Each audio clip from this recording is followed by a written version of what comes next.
তারপর হচ্ছে মনিরুজ্জামান ভাই আশুলিয়া থেকে আমার কাছে একটা শার্ট অর্ডার করছে। এই যে ডিসপ্লেতে শার্টটা দেখতেছেন, এই শার্টটা ভাই আমার কাছ থেকে অর্ডার করছে। এটা মূলত আমাদের রেগুলার প্রাইস হচ্ছে 1010 টাকা। 1010 টাকা আমাদের প্রত্যেকটা শার্টে 15% ডিসকাউন্ট দিয়েছিলাম। 15% ডিসকাউন্টে এই শার্টটা আমরা বিক্রি করতেছি 858 টাকা। ডেলিভারি চার্জ সম্পূর্ণ ফ্রি।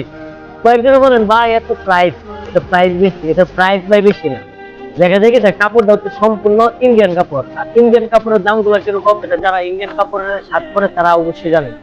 শোরুম থেকে একটা শার্ট আনতে যাবেন মিনিমাম 15 থেকে 1600 টাকা লাগে একটা শার্ট। হ্যাঁ, একটা শার্ট 200-250 টাকা। ভাই কাপড় কাপড় পার্থক্য আছে, এটা বুঝতে হবে। তো এটা সম্পূর্ণ ইন্ডিয়ান কাপড় এবং এটার ইয়েটা হচ্ছে আপনার এসি কটন কাপড়, এটাকে বলে এসি কটন কাপড়। তো মনিরুজ্জামান ভাই আমাদের এখানে একজন শার্ট অর্ডার করেছিলেন, আপনার পার্সেলটা আমরা আজকে পাঠিয়ে দিয়েছি। আগামী পরশুদিন হাতে পাবেন, সময় রিসিভ করে নিন। আসসালামু আলাইকুম।